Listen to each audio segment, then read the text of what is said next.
Health is a journey, it's a destination. It's not just a 3-month, 6-month accelerator.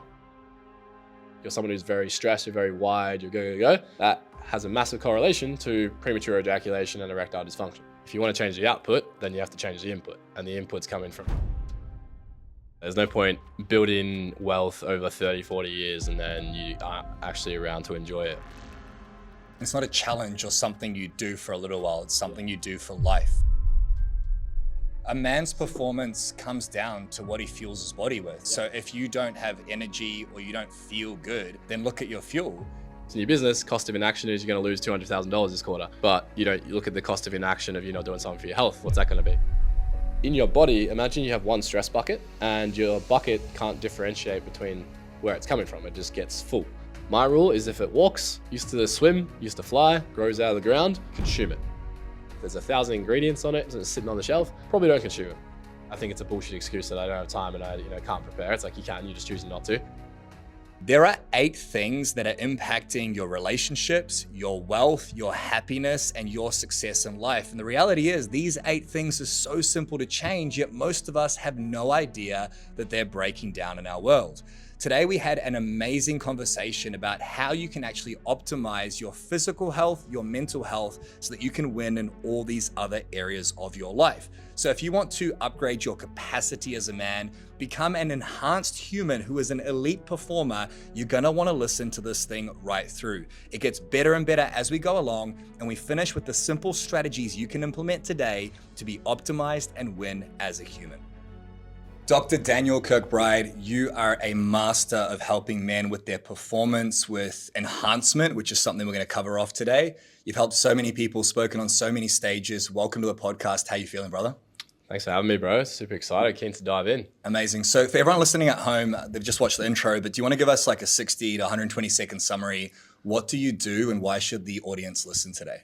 Yeah, so I mainly work with high-performing men who want to enhance their health with a focus on longevity. So essentially, how can they enhance their health and performance in a way that is going to translate into other areas of their life, business and relationships, but do it in a way that's smart and conscious so they're not destroying their health in the process.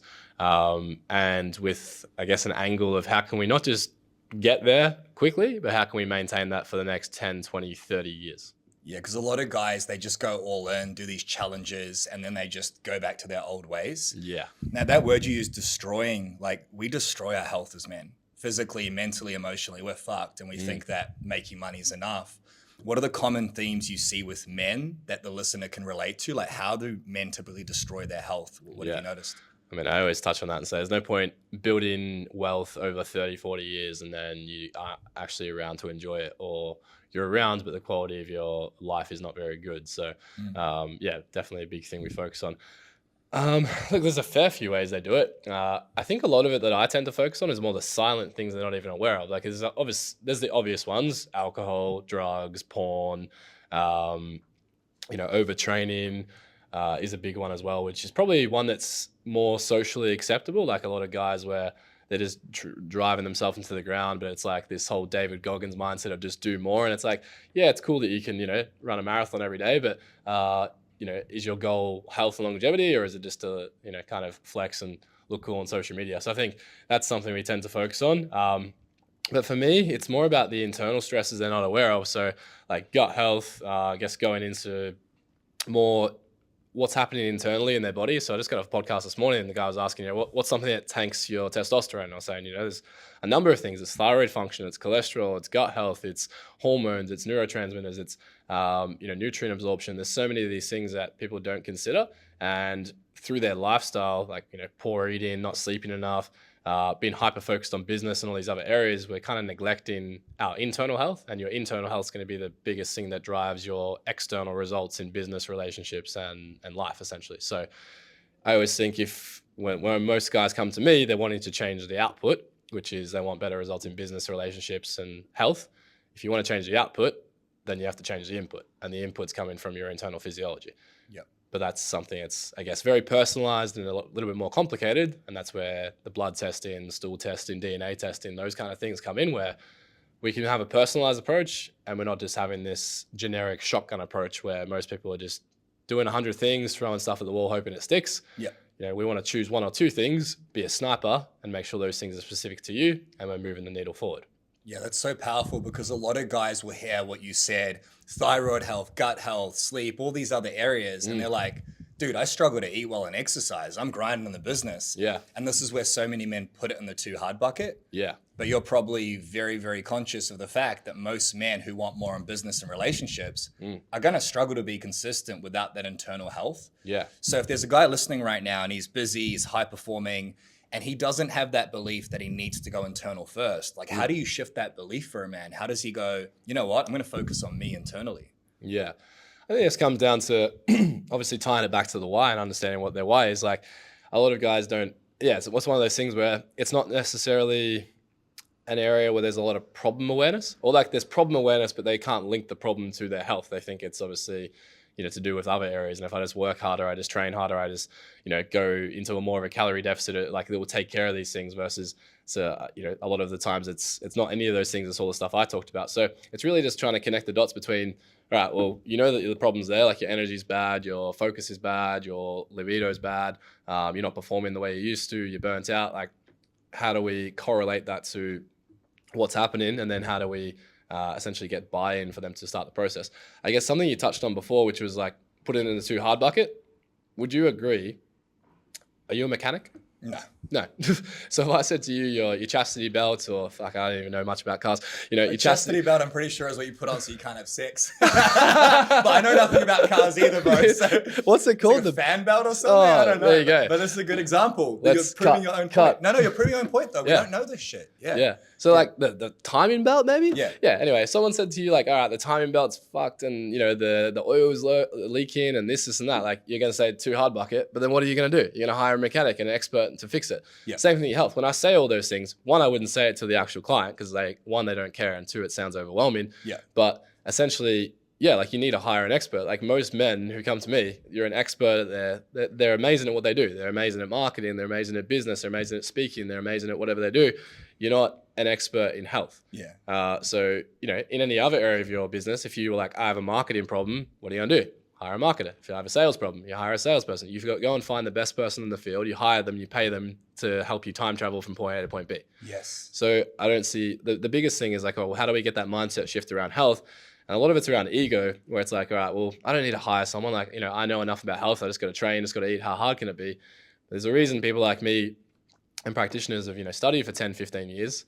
The human body is incredibly complex, and you need to have that personalized approach.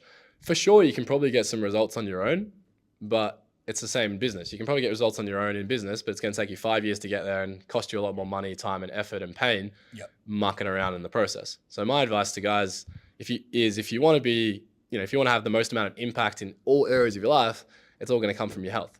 Think about last time you were sick or last time you weren't at your optimum. How useful were you to people around you? Were you a good partner? Were you a good, father? Were you a good business owner? Or were you, subpar in all those areas? It's like, if you're sick, you can't serve anyone. If you're burnt out, if you can't focus, if you have low energy, like, you're not serving anyone. So it's about being a little bit selfish, putting yourself first, because by being selfish, you're being selfless, because now you're a better partner, better father, better business owner, and you can serve more people, have more impact. And as a byproduct of that, for sure, you'll make more money, you'll have more impact. So I guess long-winded answer is like, this depends on what their goal is, because some guys I speak to, it's all about more money. So it's like, all right, well, if your health is better, you can work more, you can make more money. To other guys, it's, family is their biggest thing. I want to be a better partner, I want to be a better father. It's like, well, cool, good luck playing with little Johnny when you work 10 hours and then you come home and you're too fucked to actually, go and play with your kids. What's going to change that? You need to change your health, So I think it's just like anything, you have to understand the why and try and dial that in and connect it to what I'm talking about. Because if I just come up to you and like, hey, Tony, do you want to optimize your thyroid function, increase your cholesterol, and, improve your gut health? You're like, no, I don't really care. That. But if I'm like, hey, like, tell me about what your goals are Yep. right now. Like, I want to have more energy to play with my kids. I want to have better libido, so, I can be more intimate with my wife. I want to create more impact. I want to have more money. It's like, all right, well, all those things are going to be a byproduct of your capacity. So if we could increase your capacity by 10%, what would that look like in those different areas of your life? What if you made 10% more money? What if you impacted 10% more people? What if you had sex 10% more? Yeah, or at all. Or at all. What if you had 10% more energy for your kids? Like, would that be of value to you? Yeah. Awesome. Of course. So would it make sense for us to do a bit of work on A, B, and C? Just really quickly, if you're getting value from this podcast episode, I'd appreciate a massive favor. If you're watching on YouTube, give this a thumbs up, or if you're listening on Spotify, Apple Podcasts, or any other platform, give this 5 stars. It helps us reach more men, keep more families together, and get better guests onto the show. So if you're getting value, all that I ask is you take 5 seconds to give it a thumbs up or 5 stars so we can help more people and keep delivering you epic value. 100%. And I wrote that word down, capacity. I know for myself, I'd say I'm pretty integrated, successful in most areas. Yeah. But if I haven't slept well, if I eat some shitty food and my gut gets upset, if I have been tired throughout the day or burnt out, I'm way more reactive. I'm not able to produce in my business. And as a man, your capacity directly controls how much you can produce and what results you have. Yeah. So what you're talking about here is if you are a man who wants to make more money, have more sex, look and feel great, it begins with your health. Like we have it backwards. I'll sacrifice my health now. I'll not go to the gym. I'll not eat well because I'm busy. No, motherfucker. Like if you don't do this now, you're going to die early. Yeah. So what's the point of any of it? So I think men are motivated by pain. The why is what do you want? Why do you want it? Yeah. But also what's the cost of not having it? Right? Yeah. It's the cost of inaction. Exactly. Yeah, honestly, I just use a lot of business analogies because the guys I'm working with are mainly coaches, consultants, business owners, entrepreneurs, speakers. So it's like, it's quite easy. Yeah. And when I use that analogy, like, oh yeah, like that is pretty dumb, or like that makes a lot of sense. Cause like, yeah, if you don't do this in your business, cost of inaction is you're going to lose $200,000 this quarter. But you look at the cost of inaction of you not doing something for your health. Like what's that going to be? So yeah, cost of inaction, pain. The reality is that's how dudes are. Like I coach men and women. And it's very interesting because dudes are very hard to get over the line. They're also, they're usually more progressed by the time they come to see me, but then when they do commit, they commit like a motherfucker. Yep. Versus women, tend to be more proactive. Obviously a lot more thought process goes into it, a lot more emotions with it. And it's so interesting how different it is, I guess, from a proactive versus reactive point of view of men. So it's unfortunate, but I think that's just the way it is. But yeah, I think I'm trying to change the perception there of like, can we be more proactive, and rather than waiting for us to be fucked, can we actually do something earlier? Yeah. And it's like 2 categories really of guys that I work with. It's like category 1, there's dysfunction, there's disease, and they need some sort of help. And then category 2 would be people, I guess, like yourself, like Corey, where it's like, hey man, I'm dialed, but how can I go from here to the next level? Like what are the 1% things I can do to be enhanced to be as optimal as possible? Because you understand the benefit of every 1% you increase in this area, it's going to translate into other areas. So yeah, it doesn't really matter where you are. If you're like someone who's struggling and chronic fatigue and you can't get out of bed, or you're someone who's like, hey, I'm pretty good, but I just want to be dialed. The principles we're going to talk about in this podcast are going to help both of you. That's amazing. And it's wild because when you're in that first camp of needing to hit rock bottom or disease, life is fucking hard. Yeah. When you go into that second camp where you're going towards something instead of away from, life is good, man. Yeah. Like it feels good and you feel like a man. It's really hard to be a man in that first camp. You mentioned something earlier, destroying ourselves, right? And enhancement. So if you are like, why do you think so many men have to wait until rock bottom before they fucking do something? What is that? Is it a disease of the mind? Like what's going on there that's causing that? Man, that's a great question. Yeah. I wish I had the answer. Yeah. Because I had the exact same experience. That's how I got into this space. Like back in 2019, 2020, I'd say I hit my rock bottom in terms of health and chronic fatigue and being borderline disease, gut issues, like the whole lot. Couldn't get out of bed, couldn't go to gym, low energy, seeing doctor after doctor, test after test, you're normal. And really I had to take almost like 6 months off work. So yeah, I guess I got the punch in the face, or, the analogy I use a lot is like the feather, the brick in the bus. The feather is a symptom, you ignore it, you get the bus, which is generally a bit harder. And then, you ignore that and you get the bus. Oh, sorry, feather, the brick in the bus. Yeah.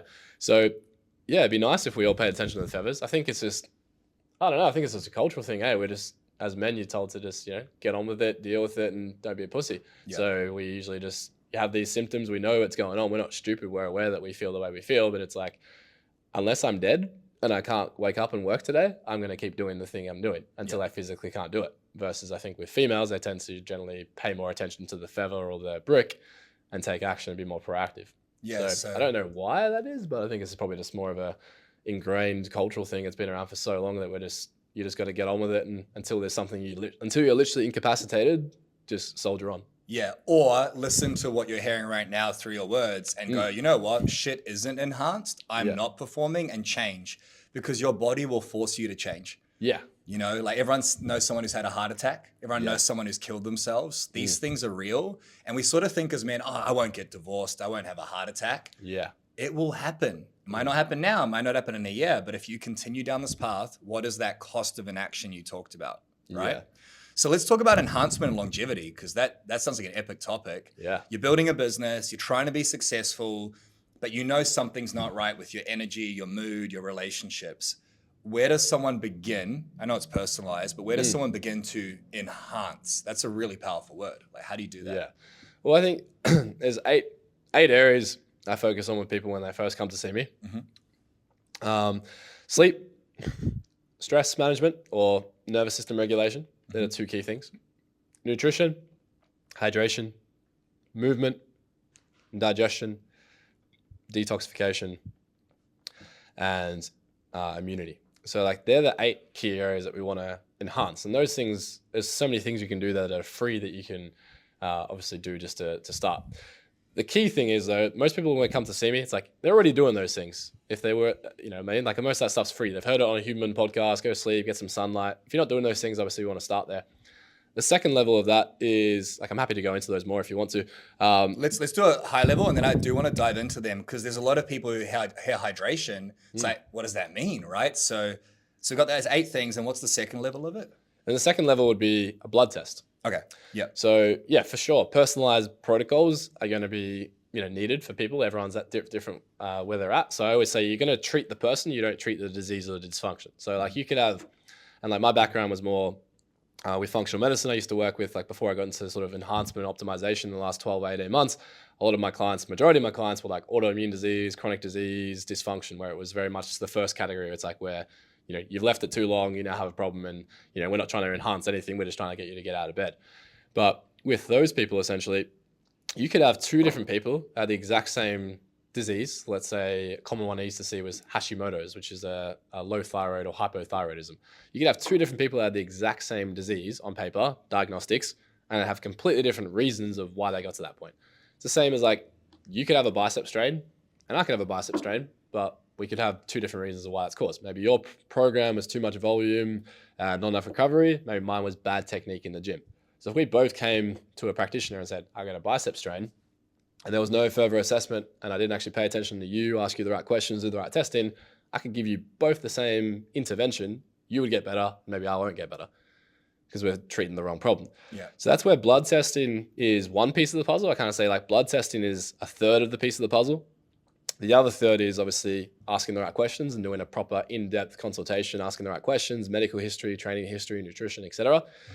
And then the other third is obviously understanding, like, the clinical evidence and being well researched and knowing the literature out there. I think if you have those 3 things as a practitioner, that's going to help someone, immensely. Yep. So yeah, phase 1, when people work with me, and most of this stuff's just my social media. It's free. You can get a lot of this information if you just go to my Instagram on those 8 key areas. We can go higher level and talk about each of those for an hour if you wanted to. But those 8 areas are the key things you have to be doing if you're not doing it already. If you're feeling like shit or you're not feeling great, you need to be getting sunlight, you need to be sleeping, you need to be hydrated, you need to be eating good quality food, we need to be supporting our digestion, supporting our detoxification, all those things. If you're doing those things consistently and you're still not feeling good, or you're still not feeling as good as you know you could be, then that's where we're like, all right, well, let's take the car to the mechanic, let's pop the hood, let's see what's going on. How is your car functioning? It doesn't mean that there's necessarily a problem, but you don't need to wait till there's a problem to do something. Yeah. Let's just go every 10,000 Ks, we do our assessment, we do our maintenance, and we just look at what are some things that aren't so good that we can optimize first. And then if we did that, I tell most people I work with, if we did that for 2 years, so every 4 to 6 months, you do a blood test. For the first 2 years, which is going to be between 4 to 6 blood tests, we're always going to find something that's not optimal. After you do that for a 2-year process, you should have 90% of your things in check. So then from there, that's when the fun begins, because now we've got everything dialed in from a foundations point of view. Then now we can just focus on what's going to enhance the car. Can we add some, like Fast and the Furious? Can we add some NOS? Can we, chuck on some extra features to the car? Can we change the tires? Can we do these things that are going to enhance the performance of the car? Yeah. But if your car's not working properly and it's blowing smoke, don't even worry about TRT or peptides or any of these other things. Let's just get your car functioning properly. I love that. I really want to dive into all of these, and I want to ask you a few personal questions on my journey. So About 3 years ago, I optimized my sleep. My stress was fucked. It's way better now, but it was fucked. Nutrition was great. Hydration was great. Movement was great. Digestion was great. Don't know about detox. And what was the eighth one? I've written a note here, but I can't read it. Immunity. Immunity. Yeah, immunity was fucked. So I spent like 2 years trying to optimize, and I was just stressed, depressed, anxious. So I decided to get on TRT. I swear to God, it made a massive difference, right? Like everything improved. My tolerance for stress has gone up immensely, and I get done in a quarter what I used to get done in a year. Now there's different elements to that, business lessons, growth, etc. I wonder if I jumped on too early because it's a lifelong commitment. So I want to talk about each 8 of these, like high level. How much sleep do we need? How do we lower stress? What's the best nutrition? Maybe there is no answer. How much hydration do we need? And then I want to go talking about popping the hood and how you would do that for a client if they come to you. Because there's going to be a lot of people who listen and go, I need that. So and then we can talk about if I got on too early. How's that sound? So let's talk about sleep. How much sleep do we need, and what do we need to do for sleep? High level. Might have to cut me off at 2 minutes for each. I mean, sleep ideally. So Aura Ring is something I use a lot. So I'd say if you really want to dive into this deep, you don't need it, but it's definitely useful as a tool to understand where we're at and then make better decisions, high level decisions. So from a sleep perspective, having worked with lots of people and using the Aura Ring, most people's sleep efficiency on a low end is about 80%, on a high end is about 95%. What does that mean, sleep efficiency? So sleep efficiency is how much sleep do you actually get versus how long are you in bed. So if you're in bed for 10 hours, just keep it simple. You're in bed for 10 hours, you sleep for 8 hours. That's 80% efficiency, which would be low end. Higher would be 9.5 hours sleep in 10 hours. So obviously we want to improve sleep efficiency through sleep hygiene, protocols we can follow. But on average, let's just say most people tend to be about 90%. So if you want to sleep for 8 hours, which is my recommendation, 7 to 8 hours.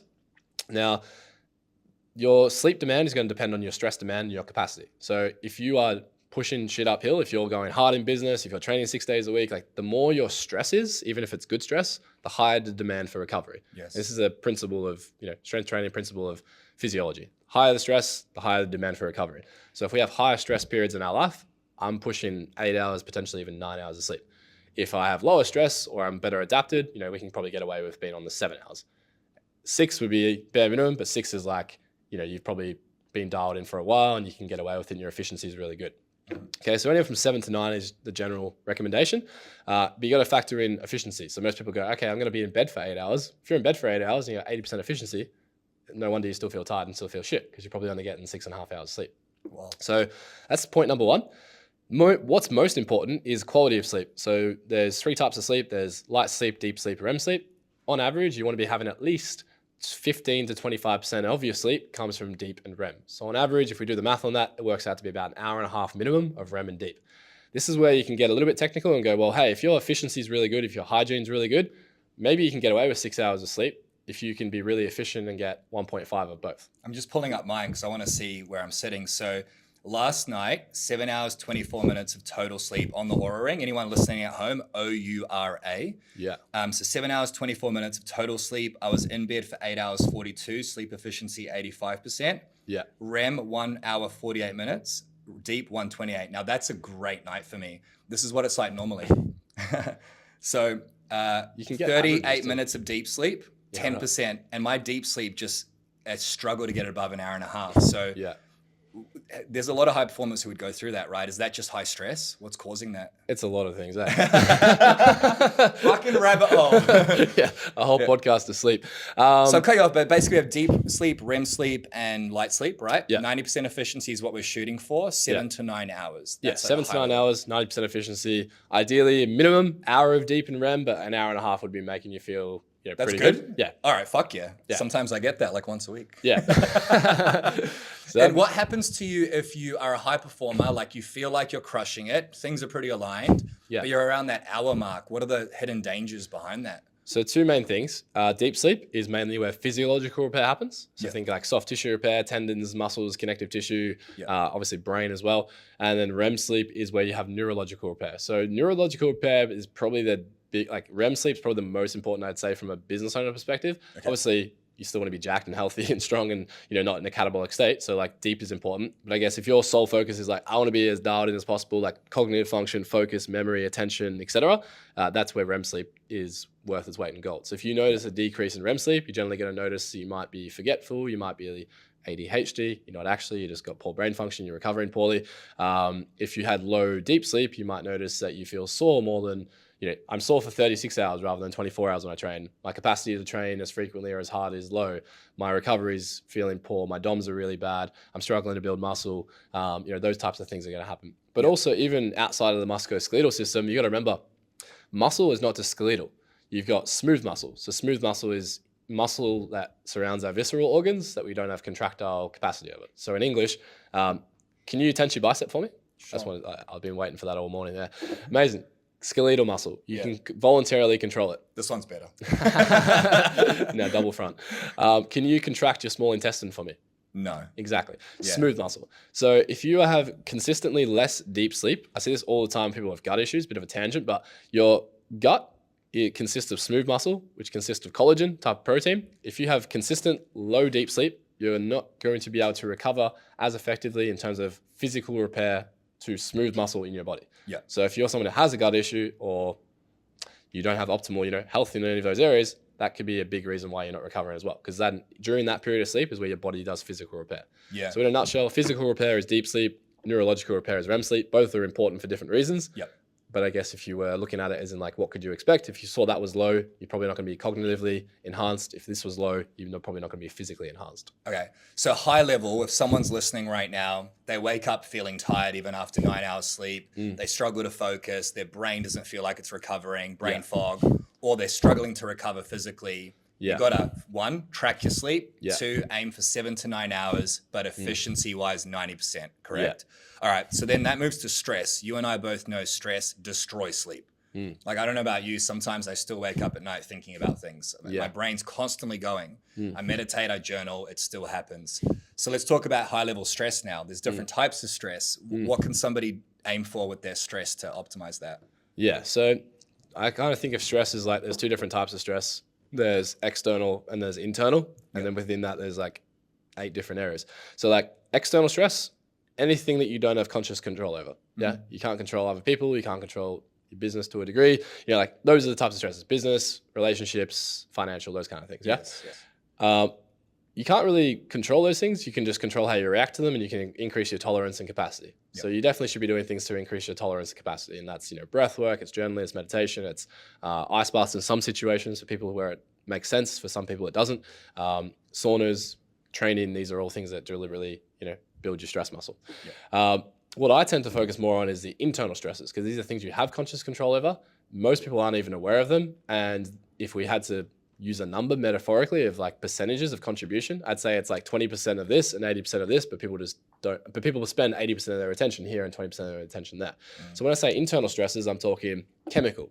So this could be the products that you're using, plastics, non-stick pans, aluminium deodorant, water, tap water, all these things that are like adding chemicals to your body, chemicals that are creating stress within your body. Second thing is environmental. So environmental stresses could be things from your environment, like pesticides and herbicides and glyphosates. We can then look at physical stresses. So physical stress is going to be training, and it's going to be, even though training is a good type of stressor, it's going to stress your body. Obviously emotional stress, which kind of falls into this category here. So there's different types of stresses, but in your body, imagine you have one stress bucket and your bucket can't differentiate between where it's coming from. It just gets full. So if your bucket's already 70% full of all this other stuff, well, now you've only got 30% budget to play with when it comes to, using these good stresses. So what I tend to focus on when it comes to stress management at a high level is like, all right, well, can we do things to increase our tolerance to help better handle these things? But more importantly, through blood testing and symptom analysis, what are some things here that are potentially stealing your energy, leaching your energy, like infections, gut health, and all the things I mentioned? And if we could deal with those things, can we potentially give you 30, 50, 70% more energy in the next 3 months, 6 months?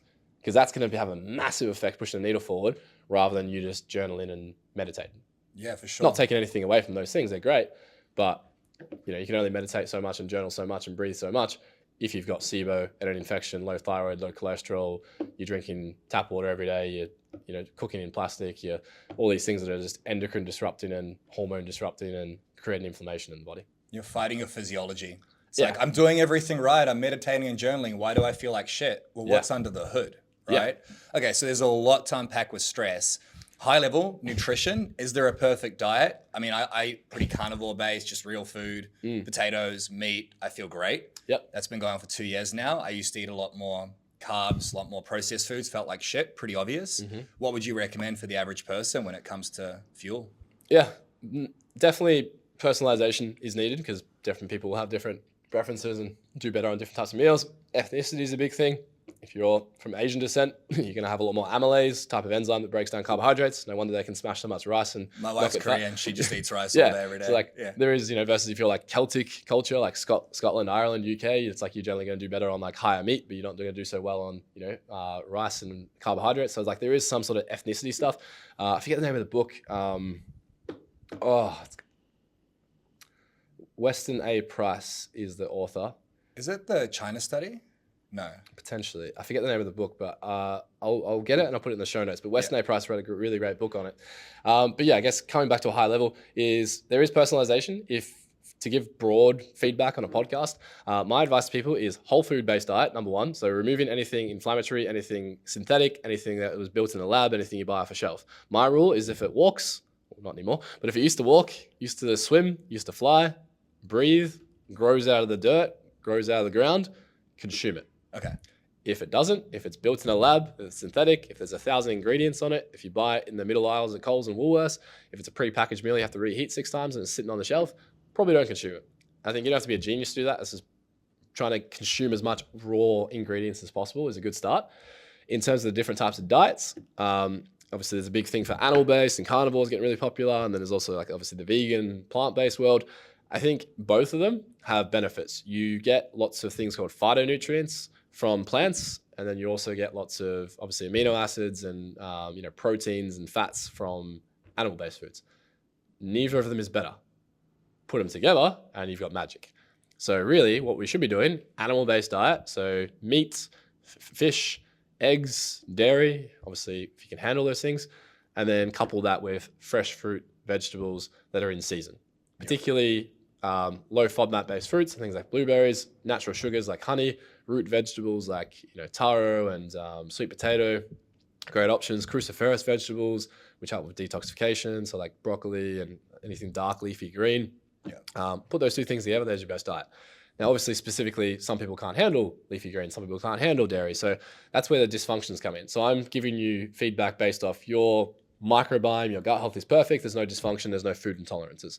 But for most people that come to see me, it's like they've got some sort of intolerance. So phase 1 is we need to fix the dysfunction, build the tolerance, and then long term, if we follow that diet, it'd be perfect. Yeah, there's a lot of customization. Obviously, it's hard to give high level views on what to eat. Yeah. But it also is pretty fucking simple. Like eat real food. Yeah. Eat food that doesn't have a list of ingredients that's 10, 20, 30 or 40. Yeah. And just do that. And also if you do that, eat natural real food. It's very hard to be overweight. If you're eating steak and chicken and fruit and vegetables, it's very hard to consume enough because of the mass of the food. Yeah. Now, one thing I've noticed with a lot of guys that I coach is they'll grab something that's convenient because they're busy. Are you better off eating nothing and fasting than eating that synthetic shit? Or are there moments, like what would you do in that situation? Yeah, context. I would say yes. Yeah. Assuming that you can make up your calories and your micronutrients later in the day. Okay. So like if it was a case of like I have a few guys who do like truck driving and shift work and stuff like that in my group program.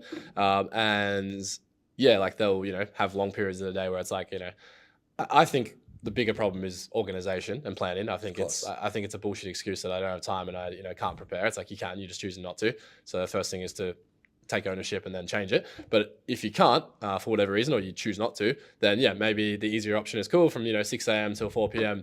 I'm going to do an extended fast, which is not outrageous. Like that's basically intermittent fasting is 16 hours without food, 8 hours with food. And then maybe your eating window is a little bit later in the day. Yep. Nothing wrong with that. If that means that during that 8-hour eating window, you're going to have really high nutrient dense foods, protein, fats, healthy carbs, etc. I would rather you do that and not eat a bunch of fast food from the servo during the day and destroy your microbiome and destroy your metabolic health than, do a perfect diet where we have to eat every 3 hours and, you're eating shit for the first 2 meals and then good for the next 2 meals. Of course. So I think, it just depends on context. Obviously trying to build around people's lifestyle and their schedules. There's no one size fits all, but I think the principle, the overarching principle before you go into the weeds is whole foods, eat single or multiple ingredients. Don't eat something that's prepackaged, that's purchased from a shop or from from Woolies or something like that has 7,000 ingredients. Just should be raw. Should be, when I say raw, you don't have to eat the steak raw, but it should be like raw ingredients like meat, vegetables, and then cook up a meal.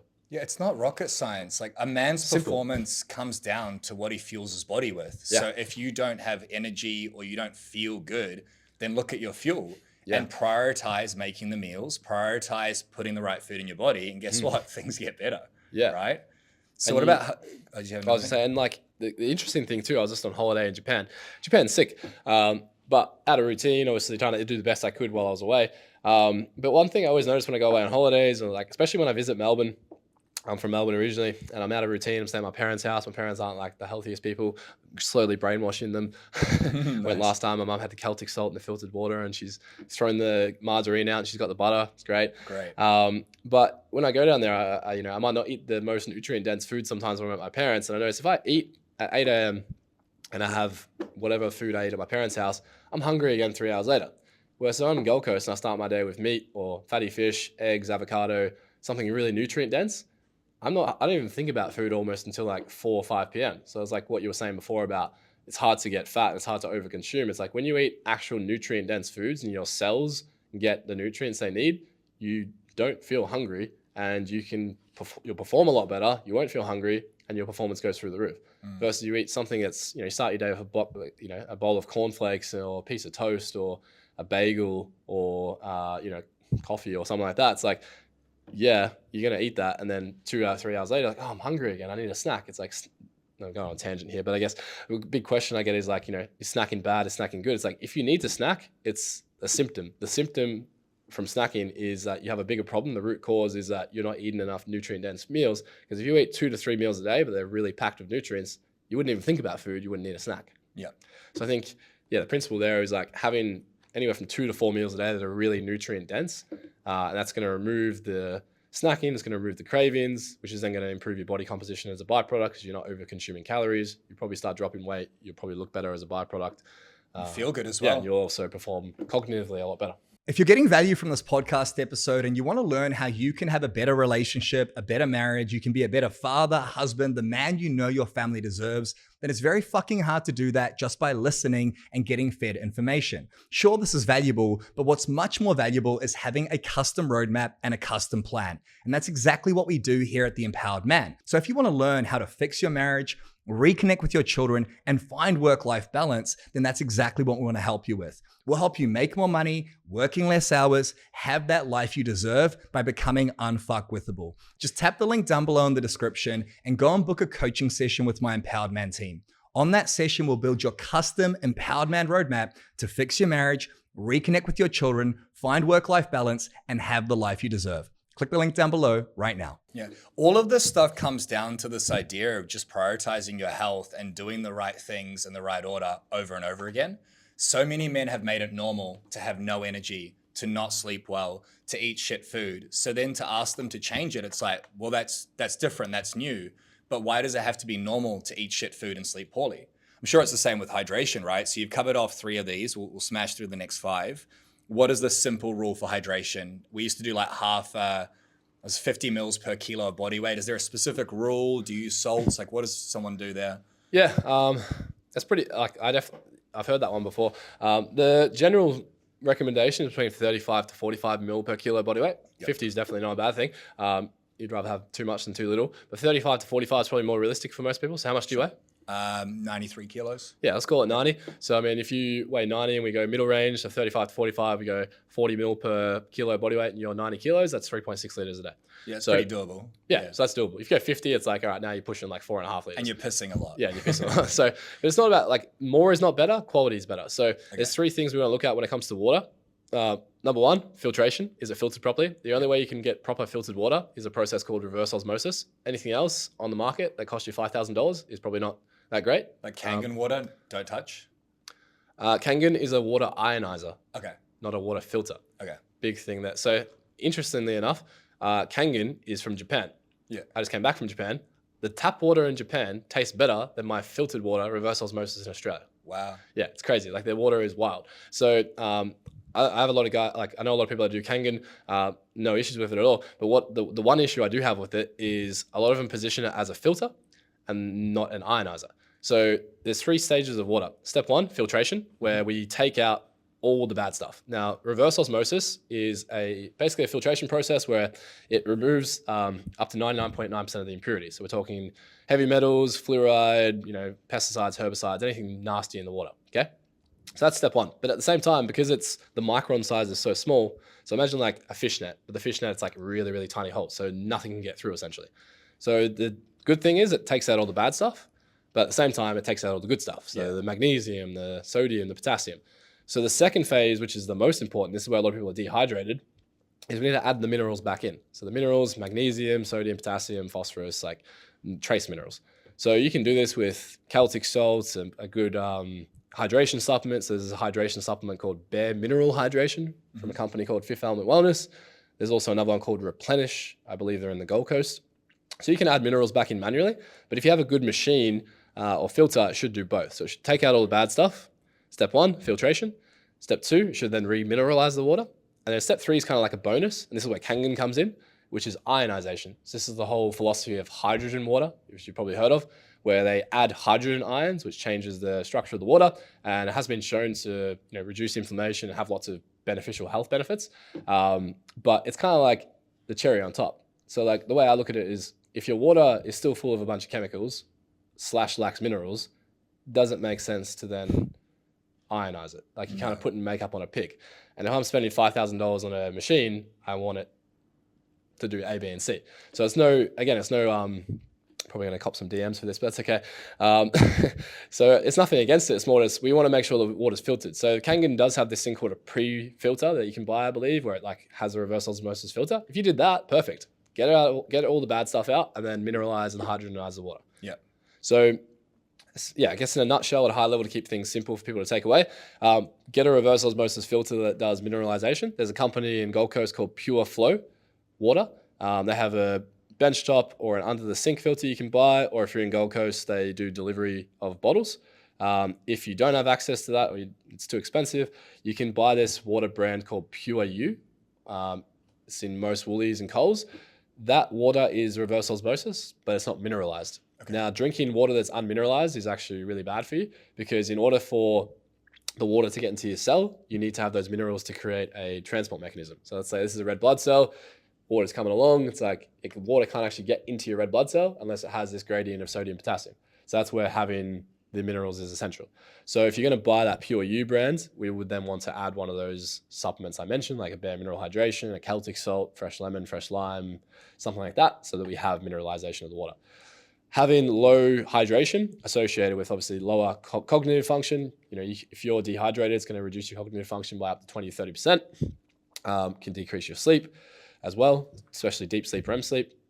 And then also, physical performance as well can increase chances of ligament strains, tendinopathies, muscle strains from a performance perspective. So hydration is super important. So yeah, I guess in a nutshell, 35 to 45 mils per liter of body weight, but then also making sure your water is high quality, it's filtered, mineralized, and then if you want a cherry on top, hydrogenize. Amazing. So good. I know this is all on your socials, but having it condensed like that makes it so much easier for someone to go, I can do that. And we'll cover off the next 4. And then I want to have a caveat, which you'll probably share as well. Mm-hmm. If any of this feels or sounds hard, it doesn't have to be. Like, look at your body as a vehicle. We got an 86 Chevy truck here in the Gold Coast. It got stolen a few weeks ago. We found it. It's all good, but it's been broken down. And I'm like, fuck, I need to look after this thing. It's an old car. Yeah. Most of us were born before the 90s. I'm 91, right? Look at your vehicle the same way, your body the same way, and set a 1-year, 5-year plan with somebody like you or a health professional to optimize these things because they don't need to be hard, right? Yeah. I know a lot of people will be listening and be like, wait, so I've got kids. How do I sleep well? And yeah, life is stressful. And yeah, like I'm trying to eat well, but I have no time. And you're now telling me I need to put fucking salt in my water. And it's like, dude, yes. Yeah. Like you need to do all those things. You don't need to. If you don't, life won't be as good, right? Yeah. Yeah.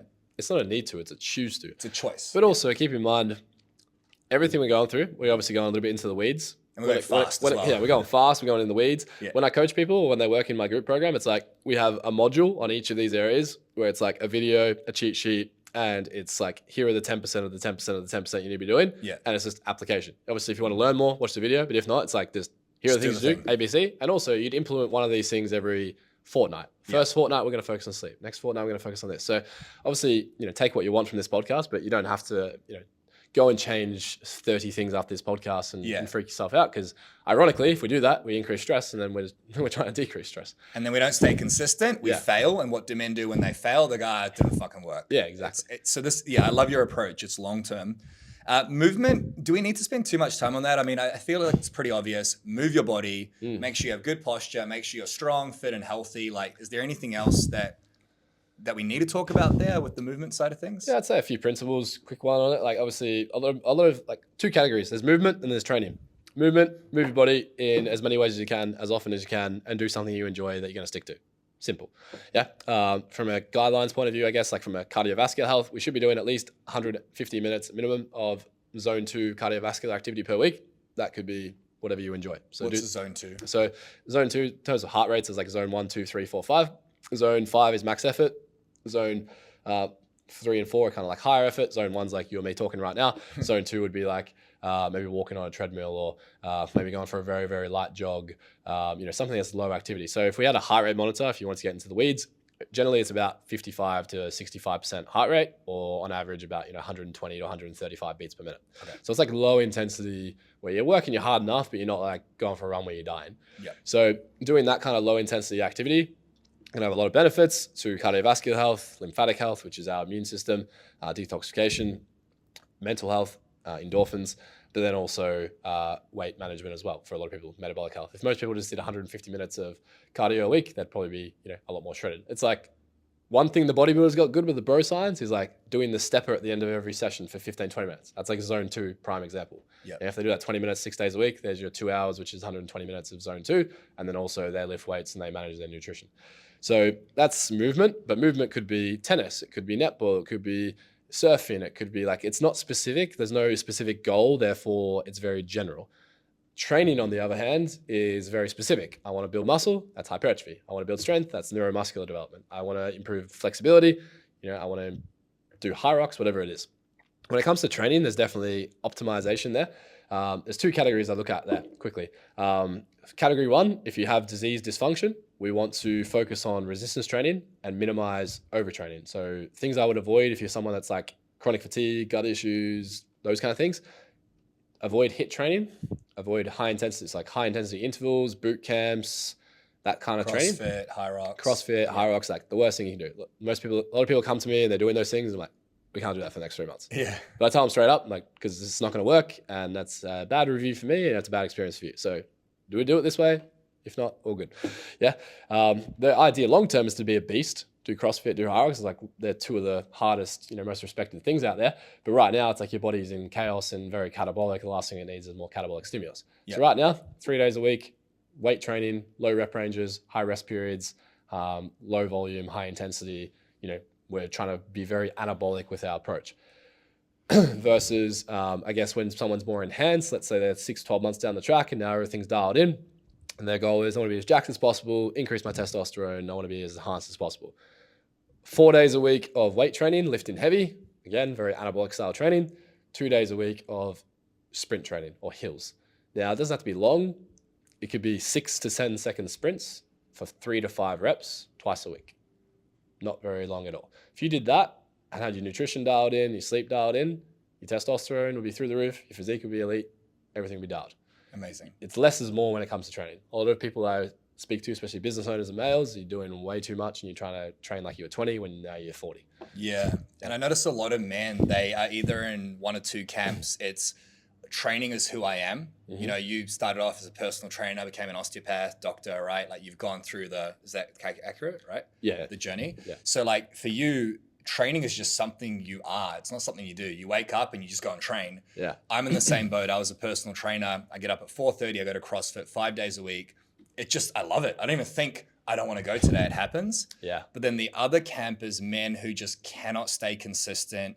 They don't enjoy it. They say things like, I hate exercise. Yeah. Obviously a terrible mindset. Can you explain to the listener at home, how do you cross that threshold, and how long does it typically take to go from this isn't who I am to just training as part of who I am? Because that is a big shift for a lot of men, right? How can a man sort of cross that chasm who is not optimized in terms of his training? It's a good question. I'd say I focus less on psychology and more on physiology. Yeah. But have you noticed men come through who are like that? They're like, I'm not a weapon and I want to be, but they just struggle to stay consistent. Does that happen often? to be honest, there's a lot of like, it was a big shift because a lot of my clientele was bodybuilding, powerlifting. Yeah. And it was easy because they're like, the problem with them was pulling them back. Yeah. Because you're doing, 6 days and calorie deficits, all these things. We need to do the opposite: train less, eat more, recover, which most people didn't like to hear. But yeah, okay, I say the biggest like slap in the face, virtual slap in the face for me when I started working more with business owners was like, a lot of them don't like training and they don't want to be in the gym. And I'm like, really? What do you mean you don't want to be in the gym? Like, I love the gym. Common. So yeah, it was something common. Like, I don't really care. I just want to make money and build my business, and like, I don't really care. So I guess, it's similar to the first question you asked me. It's just tying it back to a why and the benefit. So like, I really had to change my language. It's just communication at the end of the day. Even like when I used to work with bodybuilders, if I said, here's your rehab, what was the percentage of them doing it? 0. Fuck all. They come back. Have you done your, external rotations and calf raises? Nah. But if I was like, hey, so like, you know how like you're lacking like pec development on that right side, and that was a big problem in your last show. Yeah, cool. If there was an exercise I could show you that could help bringing that up, would you be interested? Cool. Fuck yeah, I'd be interested. Cool. So we're gonna do this, band pull apart now. It's the same exercise, but it's like now I've attached a meaning to it and a why to it. Like, fuck yeah, I'm doing my band pull aparts every day because now I'm gonna have better scapular position. I'm gonna get better activations through my pec when I do my flies now because I can actually retract my scapula. Fuck yeah.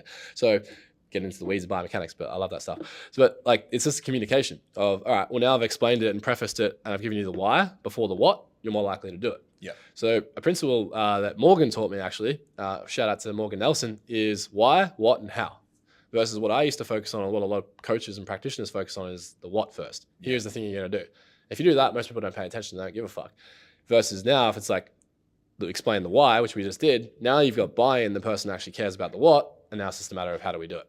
Love it. So with the business owners, it was, hey, I know you don't like training, but again, what are your problems? I have energy, my family, this and that. Ah, cool. If there was a way we could improve A, B, and C, would you be interested in it? Yes. Cool. Now I've got the buy-in. Now it's the what. All right, well, the what is, I need you to go to the gym and do this 2 times a week. I need you to change your diet, do this and this. And how we're going to do it, and that's obviously working with them and going, what's your current lifestyle? What's your current capacity? How much time? Does this seem like it's achievable for you? Yeah. I think my strength as a coach is I really pride myself on working with people and not being like a drill sergeant PT who's like, this is the way and it has to be this way. It's very much like, where are you at? What's achievable right now? Does this seem achievable? And we just baby step it. Yeah. If you do that, probably, 3 months or so, like if you can be consistent, it's like anything, 66 days to develop a new habit. So that's 2 months, I guess. But like in my experience, I'd probably say once they get to that 8 to 12 week mark, it's usually when you start to see a bit of a shift. And just from their perspective too, it's like they're starting to see a bit more muscular development. They're starting to notice a bit more energy. So it's like then the buy-in starts to take care of itself. It's like a self-fulfilling prophecy. Yeah. The first 4 to 6 weeks is kind of like, I'm putting salt in my water and I'm training, but I'm not jacked yet. Yeah, well, we're very impatient as men. Yeah. This brings up a good point. You've mentioned capacity a few times, and I believe as a man, capacity comes from commitment.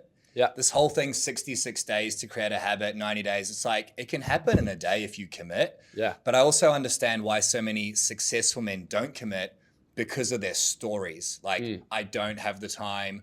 I'll get healthy when I hit that financial goal. I actually, before I started doing CrossFit this year, I think I've done 48 sessions. It's March 21st. Yeah. I'm loving it.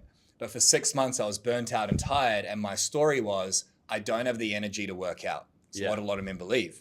It's wild though. Now that I'm working out 5 days a week, my energy is through the roof. Yeah. Like I fuck myself every morning. It's not physically, but at CrossFit, right? Yeah. Like it's hard, but I have way more energy. And you talk about this why. If you're listening at home right now, and you're making money and you're successful and some areas of your life are dulled, imagine if you could double your production by becoming a man who focuses on movement and training. And you can, right? You've seen it time and time again. Yeah. So anyone listening right now, I think that'll really help. All right, we've got digestion, detox, and immunity. I love those last 3 because they're linked to all the others and they're probably very important in this. Yeah. These are probably the more hidden ones. I'll try and go through those ones. We got plenty of time, about half an hour. Sweet, yeah. So digestion, even like, I'm not picking on you. but I'm going to pick on you. Please, no, I'm open book. So before when I set those areas, and you're like, yeah, I'm good at this, and this, and this. Yeah. How do you know you're good? That's a great question. Yeah. So I did a lot of testing. Yeah. So I got like immunity tests. I got like, what's the thing where you find out what you're allergic to? Like an allergy had a test. stool test, went to a functional medicine doctor, Yeah. looked at all my bloods. So things were pretty dialed in most areas, and I still seemed to not be able to get my test up. Yeah. I believed it was because of my mental stress. I could be wrong. Yeah. Right. But to answer your question, I don't know. I think I knew, but I don't know. Because I'm Yeah. not a fucking expert. I'm not a mechanic, right? Yeah, that's actually pretty good, to be honest. But yeah, I'd say like I was using it as an example because yeah, most guys like that's a very common thing. Like, yeah, I'm good in all these areas. I'm like, How do how do you know? Yeah. And then they look at me like I've got two heads. But yeah, because it's important because like if you don't know what you don't know, it's just one of those things. If you ask me like, oh, how's your business going? I'm just like, yeah, it's fucking good. But like if I go to someone like Morgan and I show him my business, he's like, dude, this is fucked, and this is fucked. Your lead generation, your sales, blah blah blah. I'm like, oh. But like I'm making X amount per month. I thought I'm doing pretty good. So it's like you don't know what you don't know until you go to an expert. So I think that's the thing is like being humble and open with those areas and understanding that like, yeah, it could be good, but like it comes back to what we talked about earlier in terms of do you have the mindset of don't fix it until it's fucked, or it could be good, but it could be better. Yeah. And what if what you think is currently an 8 is a 4? If you're currently operating an 8, think about how much you're doing right now. You're pretty successful in all of your areas of your life. Imagine if what you're doing right now is 5 out of 10. Unbelievable. Imagine what you'd be if you're at a 10. But you don't know what you don't know. So I think that's the biggest thing when it comes to assessment is like actually just, understanding what is the litmus test we're looking at. So for digestion, there's a few areas that I tend to look at. So digestion, like 101 for the listeners, you eat food with your mouth, you chew food. There's this thing called amylase, breaks down carbohydrates, goes down your esophagus, goes to your stomach. When food gets to your stomach, we release this thing called stomach acid, breaks down protein predominantly. But stomach acids also acts as a defense mechanism as part of our immune system to protect us from overgrowth of bacteria. Food then goes into our small intestine. We have this thing that hangs off our liver called our gallbladder, which releases a substance called bile. Also acidic, helps to break down fat. Also protective mechanism, protects you against bacterial overgrowth in the small intestine. So if you're someone who's ever dealt with something like SIBO or H. pylori, these are infections of the stomach and the intestine, could mean you have low stomach acid or low bile. And these things both will be low when we have nutrient deficiencies, B6, B12, and also when you have high stress. High stress decreases our vagus nerve tone, which is the thing that regulates our parasympathetic nervous system. When we switch into sympathetic, we don't produce, we dampen our immune system and we don't produce these things as much. So it's all going to make sense in a second.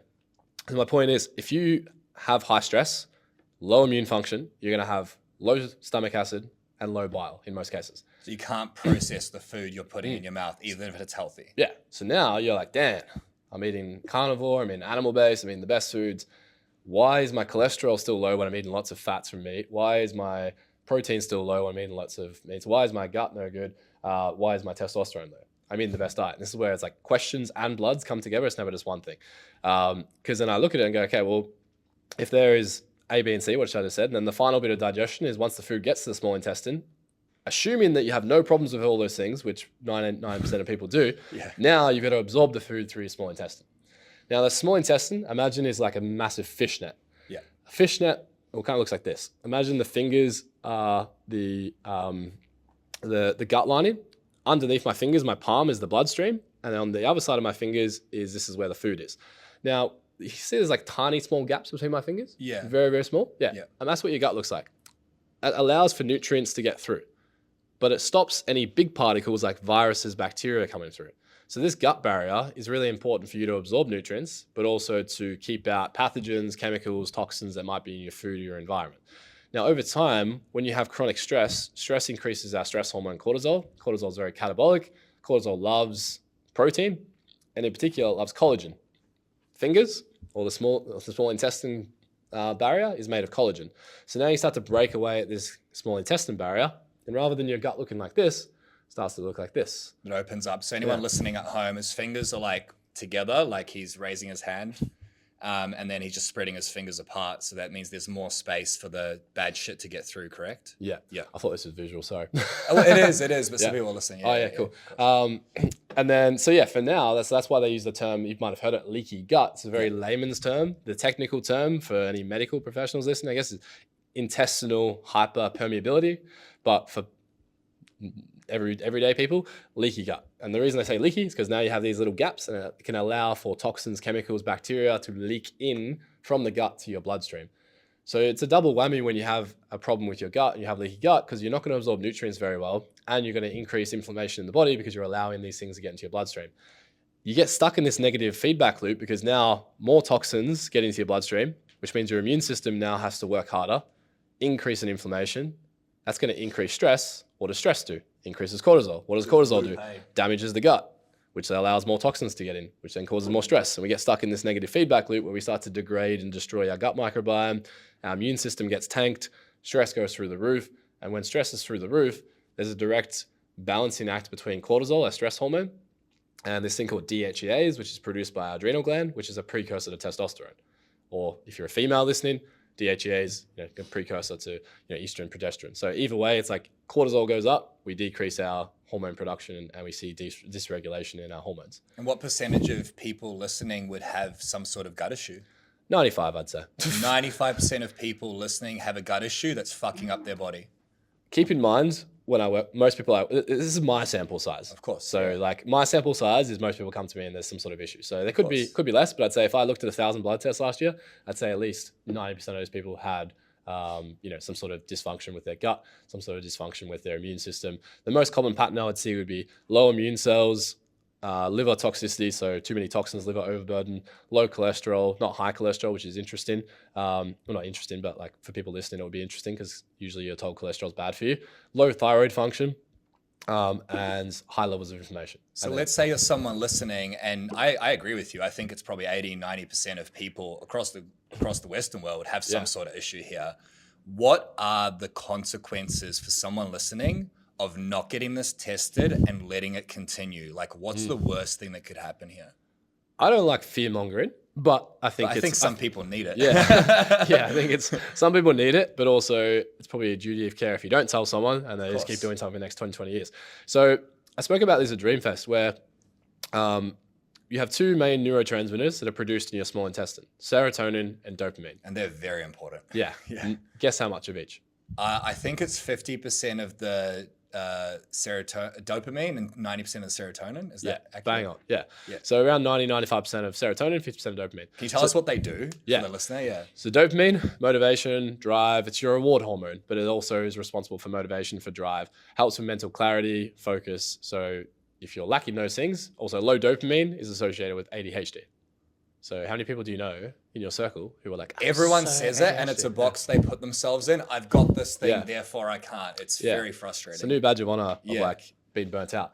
But do you actually have ADHD? Or maybe you have poor REM sleep, you have dysfunctional gut, SIBO, dysbiosis, and you're reducing your production of dopamine in the gut. Second thing about dopamine, so you produce most of it in your gut, but also you have these things in your brain called dopaminergic neurons. So basically this means neurons in your brain that produce dopamine.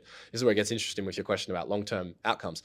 When we have leaky gut, you can allow, there's a toxin in our body, or it can get into your bloodstream, called LPS, lipopolysaccharide.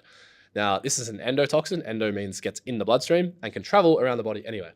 When LPS travels from the bloodstream to your brain, because we have a two-way relationship between our gut and brain, you only have one circulatory system in your body, you would agree? Yeah, of course, the blood just goes everywhere. You can't stop it. But there's a gut-brain axis, which is basically, the gut-brain axis says that there is 4 times more information that goes from the gut to the brain than the brain to the gut. So 80-20. So LPS can travel to the brain, and it's small enough that it can start to damage our blood-brain barrier. So blood-brain barrier is the same sort of thing I explained to the gut barrier. It's like a little fishnet that allows nutrients to get in, but it keeps out toxins. This LPS can start to damage the blood-brain barrier and get into the brain. When it gets into the brain, it will destroy dopaminergic neurons. Which disease, mental disease, that a lot of men get when they're older? Alzheimer's, dementia. Yeah. So this is not something where it's like, okay, this is going to happen now, but it's like, if you're already 35, 40, and you're like, my memory is really bad, I'm forgetting things, I'm slurring my speech, I'm forgetting my words mid-sentence, which is super common. That's what Morgan said when he first came to me. He's like, I'm on stage, and then I just forget what I'm saying. I'm like, dude, you're like 30. We should probably sort that out. And that's the new normal. Yeah, that's the new normal. Everyone else does it. So it's like, if we left that for 10, 20, 30 years, I'm not saying he would have, but like, is a high chance, well, if like you're destroying your dopaminergic neurons, and we know that the actual pathophysiology of Alzheimer's dementia is a destruction of those neurons in the brain, Yeah. then that is potential negative outcome. So that's just one from a neurological perspective. A big one, which is really common with females, but not just females, but it just tends to be a higher incidence, is things like ulcerative colitis, Crohn's disease, which are forms of, IBD, or inflammatory bowel disease. And that generally starts off as IBS. So it's like, cool, it starts off as bloating, it starts off as IBS, that's the fever, so to speak. And then we leave it long enough, and then you go get a colonoscopy, and you can see that you've got some holes, or you've got some issues there. That's the brick. And then you leave that long enough, and that's going to develop into ulcerative colitis or Crohn's, which is a form of autoimmune disease, which has a pretty negative outcome. It eats away your body, right? It fights, your immune system fights you, for anyone listening. Is that accurate? It sort of destroys your own body. Well, it's a form of autoimmunity. So autoimmunity is when your immune system misidentifies self from external and starts to attack itself. And a big driver of that comes from the gut, because what happens is, I'm going on a tangent, but I think it's valuable, so we'll go there, is when a lot of these toxins come into your bloodstream and pathogens come into your bloodstream, what happens is your immune system has to fight it, because that whole barrier in your gut is part of your immune system. When that barrier gets damaged, you're damaging your immune system. Let's say a bacteria goes from your gut lumen into your bloodstream. When that gets into your bloodstream, your immune system, it gets on alert and has to attack it. If this process keeps happening over time, what can happen is you start to get immune dysregulation, and your immune system starts to get a bit, tired and a bit dysfunctional and a bit confused, and it starts to lose this ability to differentiate and identify between self and external, and then that's when you can start to produce something called antibodies. So antibodies, if you ever get a vaccination is antibodies. Essentially, you're giving your body the antibodies to an antigen. So an antigen is like the thing you're exposed to. So simple explanation for people at home is, when you get sick for the first time, it usually fucks you up a bit, yeah? Like the first time you get sick, you're sick for like 5-6 days and you feel like absolute shit. Catches your immune system off guard. So what your immune system does is it produces antibodies, which are like memory cells, to that virus that infected you. So next time it comes along, we're better prepared. And then the second time you get sick, maybe you're good in a day or two. So antibodies are usually a good thing. Your immune system puts antibodies and tags it onto a virus. So next time it comes, we know what that looks like, and we have weapons to kill it. Imagine now your body produces antibodies against your own thyroid, or against your own liver, or against your own ovary. So your body's killing itself. Yeah, your body's basically killing itself because it has this mistaken identity, and this can happen from chronic immune dysregulation. And chronic immune dysregulation is a byproduct of chronic inflammation that's been unresolved, or which is one of those categories is going to be from the gut. Okay. So a bit of a well, let's just unpack that. So someone listening at home, this isn't fear mongering. It's just a possibility. We don't know what's going to happen tomorrow. We don't have a crystal ball. Yeah. If you do not dial in your gut health, it is going to have a severe impact on your dopamine, which is your feel-good chemical. It's what you get when you're scrolling or taking drugs or drinking. Yeah. And that in itself can cause your body to literally kill itself and attack itself.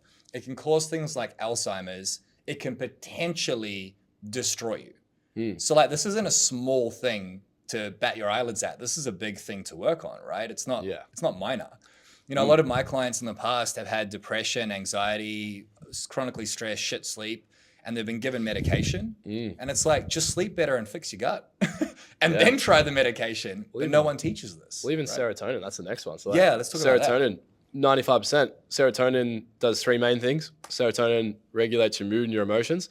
If you've ever been a bit naughty when you were younger and gone out and had a few, pills maybe. Nose candy, sugar, some molly. Well, cocaine works mainly on your dopamine pathway. Okay. And then MDMA works on your serotonin pathway. It releases all your serotonin, doesn't it? Yeah. So, if you've done cocaine, generally you don't feel too emotionally dysregulated next day, but you usually just feel like your drive's really poor. You feel a bit like, Versus if you've done MDMA, usually, you're kind of not too bad in that department, but then, Monday, Wednesday comes and all of a sudden you're... Suicide Tuesday.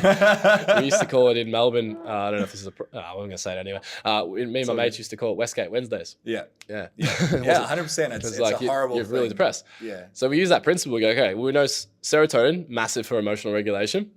Also massive for digestion. If you have low serotonin, it can be associated with constipation or switching between constipation and diarrhea. So it's really important for bowel motility. Basically, in your small intestine, I said you got muscle, smooth muscle. There's a thing called peristalsis, which is basically where the muscle, when you have toothpaste and there's not much left and you have to squeeze it a little bit. Yeah. And you squeeze it a little bit and it keeps moving along. Your gut does the same thing. little rhythmic contractions. Contract, contract, contract, contract, and it moves all the food. That's regulated by serotonin. If serotonin's low, you're most likely going to have constipation, diarrhea, which is part of detoxification. If you can't get all the waste products out, you're literally full of shit. Third thing is serotonin is a precursor to melatonin. Melatonin regulates your circadian rhythm and your sleep cycle. Yeah. So now all of a sudden, if you have poor gut health and you're not producing much serotonin, you can have problems with your emotions, depression, anxiety, etc. Dopamine's more so the ADHD. And then you can have dysregulation with your bowel motility, constipation, diarrhea, and you can also have poor sleep or inability to sleep, good quality sleep. But I guarantee you, most people who have those symptoms don't even think of that. Yeah. It's not even a thought process. I'm depressed, get a medication. I have poor bowel motility, go buy some Senna tea or some laxatives. I have poor sleep, I just got to stop scrolling before I get to bed. It's like, I have ADHD, I've got to take pills. Yeah, exactly. Yeah. So, I have a lot of clients who have those insert conditions we just talked about. And the biggest thing we work on to start with, it's not a magic cure, but it's like we need to spend at least 6 months getting this foundation in place before we even worry about, what's happening at the brain level. Okay, amazing. So we got detox and immunity, which is linked to that. Yeah. And I really want to touch on testosterone if we have time. We've got about 15, 20 minutes left. Yeah. So can we power through those two? And then I want to learn, did I make the right decision by getting on TRT or have I fucked up my life? Yeah. You want to talk about bloods as well, didn't you? Yeah, bloods after that. I'll go fast, yeah. Detox and we already touched on detox immunity, so we go pretty fast. Like detox is obviously your body's ability to excrete toxins and waste products from the body. You got your primary detox organs, which is like your number one detox organs, your liver. We all probably know that from drinking too much back in the day. Your liver is the key thing that metabolizes everything, whether it's good or bad. If you take a supplement, it has to go through your liver. Even if it's a good supplement, like your liver is the warehouse that has to process every single thing you put in your body. So that's your primary detox organ. You've also got your, in terms of how things get out of our body, we've got 3 main ways. You've got your kidneys, which filter and create urine. You've got your gut, so your intestine, so your large intestine predominantly. So when food comes through, small intestine absorbs all the good stuff. It should absorb electrolytes, water, and nutrients. But all the bad stuff, ideally, shouldn't have gone through the leaks. It should have continued on to the large intestine, or you poop it out as feces. The third, technically not a detox organ, but yes, it does do the job, is your skin, your biggest organ in your body. You purge through your skin. That's why a lot of people that have poor detoxification or toxin overload in their body will start to break out with things like acne and eczema and psoriasis and stuff like that. It's actually a gut immune issue, detox problem. It's not actually a skin problem. So yeah, that's how detoxification works. In terms of how to enhance it, the most important things, hydration is number one. Your body's predominantly water. If you don't have good hydration, good luck getting all the bad stuff out. Lymphatic system is part of your detoxification process. So for those of you who don't know what the lymphatic system is, essentially it's a third part of your circulatory system. So you've got your veins, which carry deoxygenated blood back to the heart. You got your arteries, which carry oxygenated blood to the cells in your body. This third system that kind of sits parallel to them is your lymphatic system. So imagine this is your red blood cell. And this is nutrients and blood comes in. This absorbs the blood and the oxygen, the nutrients. And then as a byproduct, we have all this waste that comes as a cost of the transaction. The lymphatic system comes along and takes all the waste products and transports it to your liver to get rid of it. So ways that you can enhance detoxification. I'm a big fan of infrared saunas or saunas in general. Contrast therapy is probably the one thing I would, if I have to give people advice, like contrast therapy, if you have the means to do so, you have access to it, is one of the best things that you could possibly do for your health, for your lymphatic system, for your nervous system, for mental health as well. So contrast therapy is the act of going from cold to warm for a number of times. So for example, 1 minute in the cold, 2 minutes in the hot, rotate 3 to 5 times. Mm-hmm. Could be an ice bath, could be a shower, could be pools, whatever you get access to. So that's detoxification in a nutshell. Outside of that, nutrition plays a big role. Cruciferous vegetables play a big role in helping to detox excess estrogen from the body. So you can go into the weeds, I guess, but I guess the biggest thing would be, obviously there's 2 things we look at with detox. How much shit's coming in your body and how much we get out. So you can focus on up-regulating liver function, kidney function, and getting more stuff out. But the best solution would be just don't put so much stuff in. So living a low-tox lifestyle, eating a clean diet, all those kind of things. Nice. And then immunity is impacted by all the other 7, right? Pretty much, yeah. So immunity, 2 parts of your immune system, one you're born with, one you develop. Think of them as like akin to, you've got your sympathetic nervous system, which is your stress, and you've got your parasympathetic, which is your rest. You want to spend most of your time in parasympathetic because that's where your body is anabolic. It heals, it recovers, it repairs. Sympathetic nervous system turns on when we have to run away from a tiger, which in today's society, haven't been chased by many tigers lately, but I still have stress. You know, it's fight, flight, lifting weights, etc. So imagine if you spent 95% of your time in a sympathetic state. Would your health be very good? No, of course not. So now let's use that example for the immune system. We've got your innate immune system, the one you're born with. This is your gut barrier, stomach acid, bile, white blood cells. That's your innate immune system you're born with. Your adaptive immune system is you getting sick as you grow up, and your body produces these specialized cells called lymphocytes that can then respond to different types of infections as you grow up. We can also synthetically enhance that system with things called vaccinations. Separate topic though. we won't go there. The point is though, chronic stress dampens your innate immune system. Makes sense. I just said all the things that are part of that system, we've already talked about breaking down. So as this system gets weaker, well, we have to somehow defend ourselves. So we start to upregulate this system, the adaptive one. The adaptive immune system is like your sympathetic nervous system. Sure, it does a job, but it should only do a job for short term when we need it and then turn off. If that stays on 24/7, very inflammatory, very catabolic, very reactive, and that's where you can start to get immune dysregulation, and that's the first step to autoimmunity, disease, cancer, things like that. I think a lot of us are there, and I'd love to get your opinion. My Aura Ring says I'm in a stressed state 8 to 12 hours a day. Yeah. Like it's wild. And my restored state is like 20 to 30 minutes a day. It's really bad. So is that just an Aura Ring thing, or am I gonna fucking drop dead? I mean, neither. It's not optimal. Like a pattern I've noticed when people have some of these, what I call like, in the medical world, we call it stealth infections. Stealth because we don't know they're there. But some of these other things, like all this stuff we talked about today, the 8 areas, most of these things you don't even have conscious awareness of. Yeah. Because a lot of them are quite silent and they're only like a 20-30% thing. It's not like you're waking up together. Yeah. Yeah. Like you're not waking up and like, oh my God, I've been punched in the face. It's not obvious. It's just micro. And I think the thing is, if you're a business owner, you're someone who's high achiever, you're so hyper focused on what you need to get done that you don't even have the awareness of what that's happening until it gets to a 7 or an 8. Yeah. But the Aura Ring's useful because the Aura Ring doesn't care about your emotions, doesn't care about your business. It just goes, well, hey, you've been sitting at a desk all day. Yeah, you've got some stress, but if you've got 12 hours of stress and 30 minutes of restorative time, then maybe there's something internally stressing you. It's not actually external. Yeah. And we don't know about it. So let's do the testing. Let's find out what's going on. Is there something that's potentially, I just think of it as an easy way I explain it to the business owners. Who's stealing 30% of your energy right now? Who's stealing 30% of your money? You probably want to find that person. Yeah. So like, let's find that person, because it's not that we're going to drop dead tomorrow. It's just that you're currently operating at 60% when you could be 100.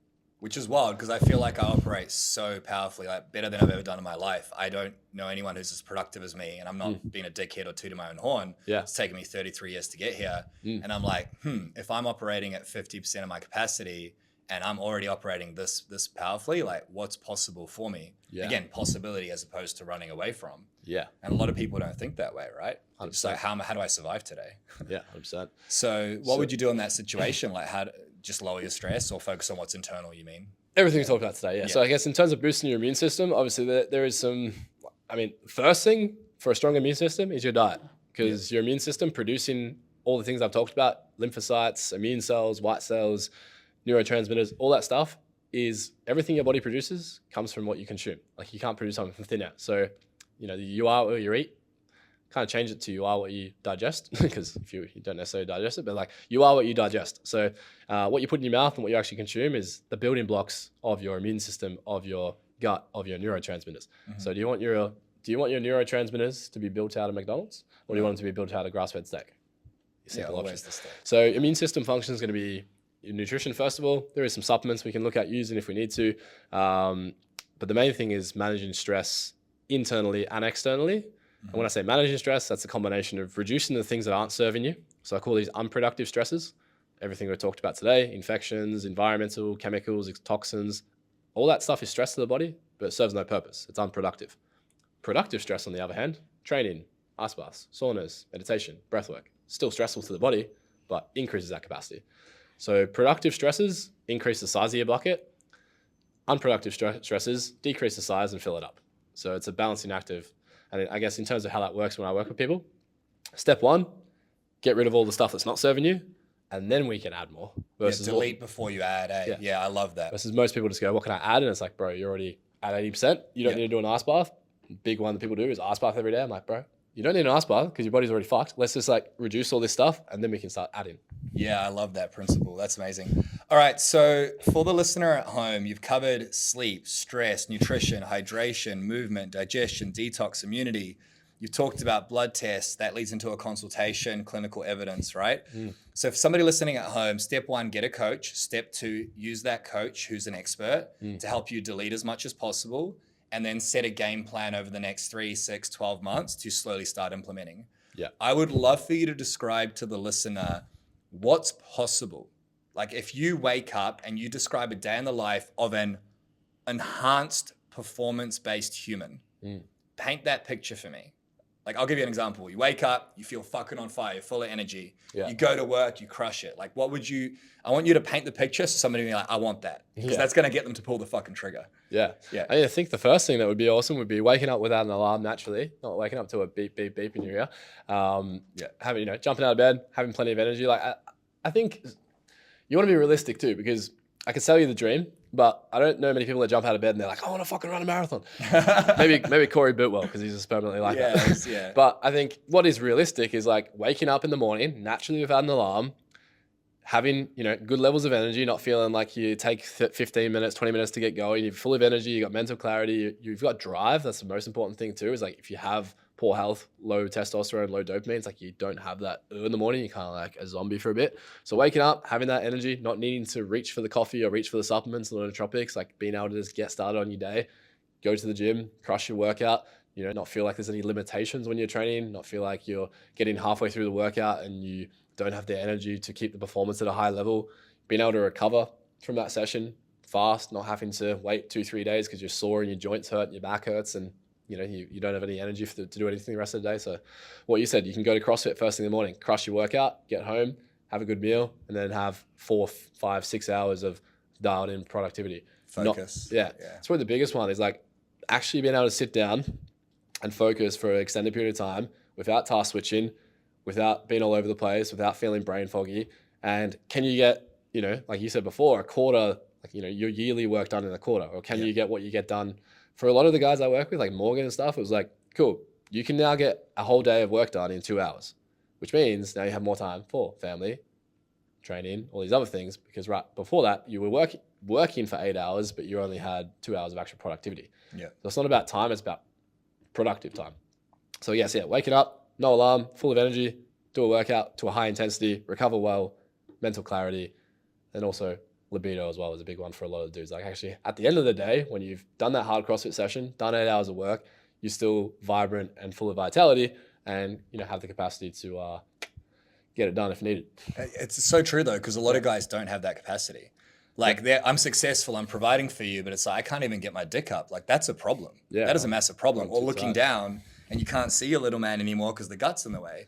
Like this has become so normalized in this day and age that men are just burnt out, exhausted, low on energy, can't get their dick hard, can't please their wife, get into arguments. It doesn't need to be that way.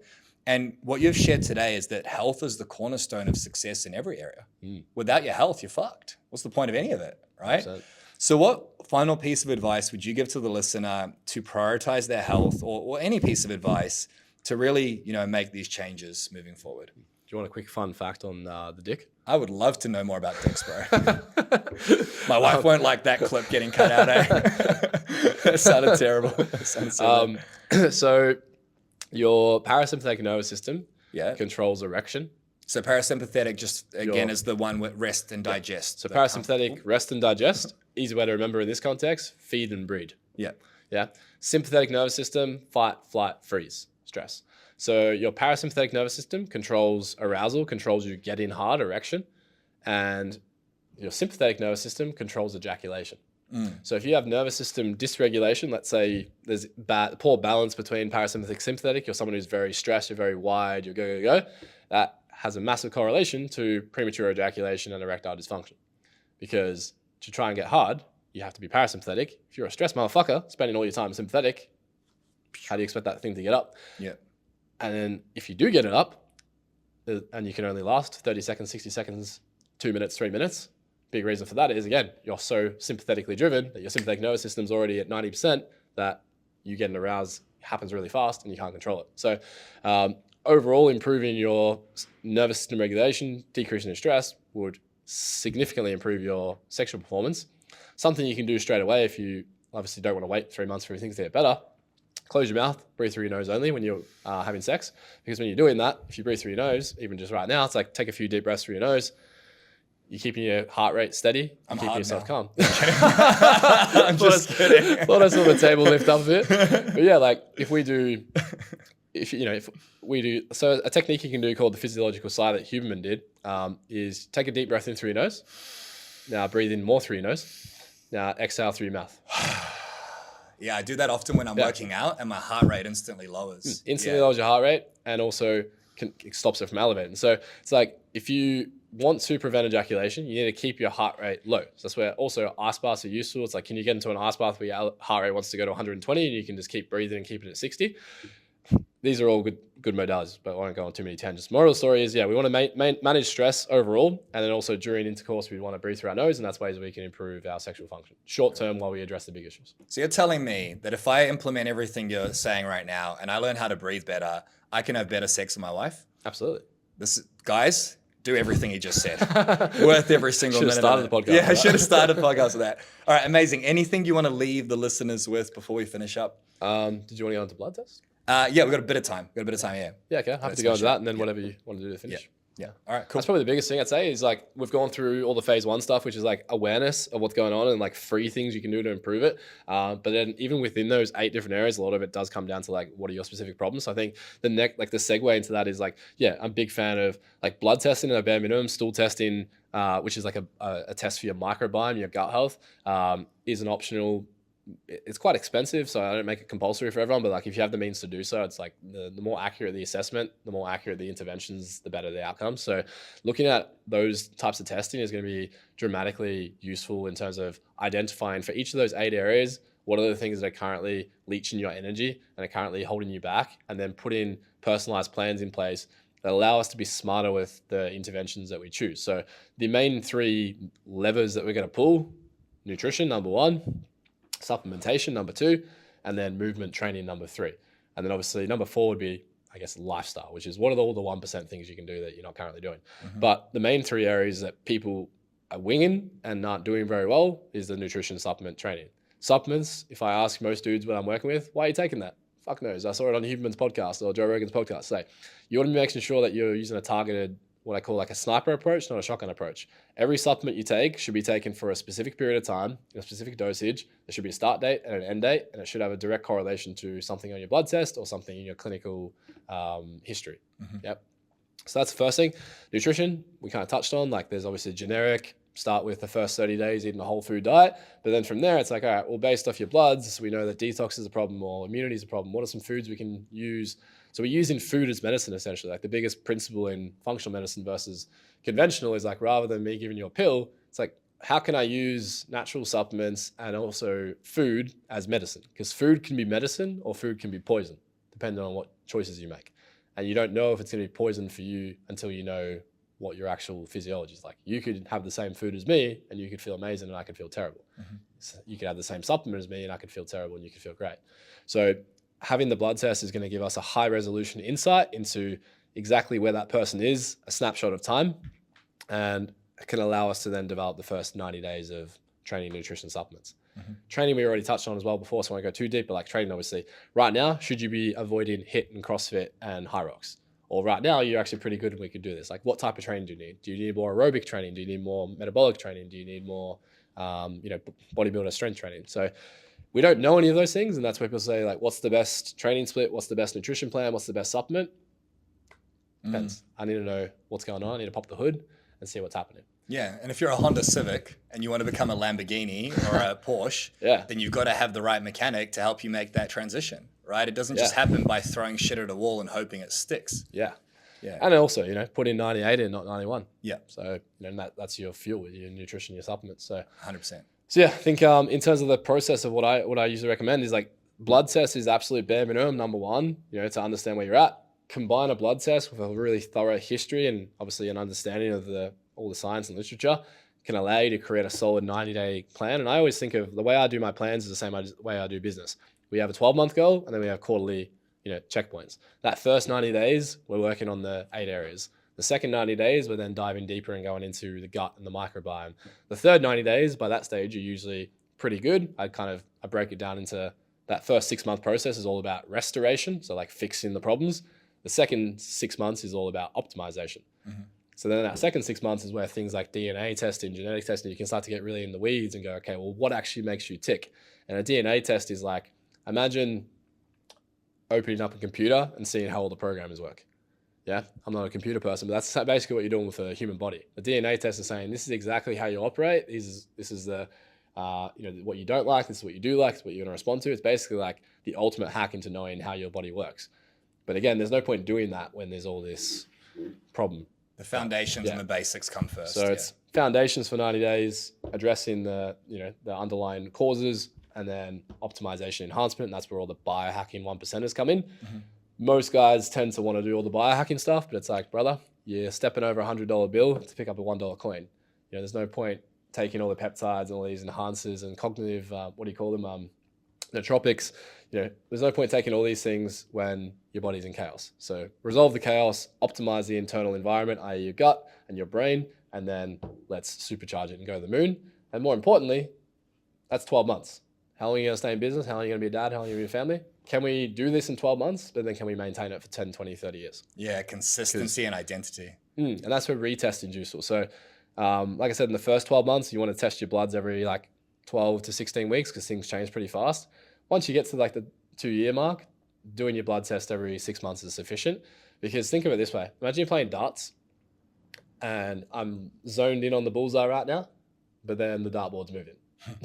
So now I'm aiming, at the 20. I'm not aiming at the bullseye anymore. So having that blood test and the follow-ups every 6 months and maybe a stool test every couple of years is a great way for you to make sure that you're constantly on the bullseye, because what I gave you today versus what, the Tony I speak to in 2 years who has a different, lifestyle at that stage, things are different with your family and your kids and your business and your health. They're very, very different. So you can't just follow the same protocol the rest of your life, which makes sense when you think about business. What you're doing now in business that works probably won't work in 3 months, 6 months, 12 months. So it's constantly refinement. Health is a journey, is a destination. It's not just a 3 month, 6 month accelerator. Yeah, and it's not a challenge or something you do for a little while. It's something you do for life. It's a lifelong journey. Yeah. If you choose for it to be. And the byproduct is you might get, jacked and live to 120. Yeah, that sounds pretty good. Brian Johnson territory right there. Yeah. I love it. Brother, this has been so impactful and so powerful. Where can people find you? Instagram is the only way to find me at this point in time. I'm not very tech savvy. So it's at dr.daniel.kirkbride. And for anyone listening as well, we do offer a free blood audit. So if you order your own blood test, all the details are on my Instagram page. So if you go to the Instagram page, go to my bio, there's a free blood audit. Basically, it'll tell you exactly what blood test to get. You just got to order the blood test. You can send us the results and we just give you a report saying where things are at. So if you're unsure where you're at and you want to get a bit of feedback on everything we talked about, then that's something you can do. Amazing. Thank you so much. We have to get you back on. Have an amazing day. We'll chat soon. Thanks, bro. If you're getting value from this podcast episode and you want to learn how you can have a better relationship, a better marriage, you can be a better father, husband, the man you know your family deserves, then it's very fucking hard to do that just by listening and getting fed information. Sure, this is valuable, but what's much more valuable is having a custom roadmap and a custom plan. And that's exactly what we do here at The Empowered Man. So if you want to learn how to fix your marriage, reconnect with your children, and find work-life balance, then that's exactly what we want to help you with. We'll help you make more money, working less hours, have that life you deserve by becoming unfuckwithable. Just tap the link down below in the description and go and book a coaching session with my Empowered Man team. On that session, we'll build your custom Empowered Man roadmap to fix your marriage, reconnect with your children, find work-life balance, and have the life you deserve. Click the link down below right now.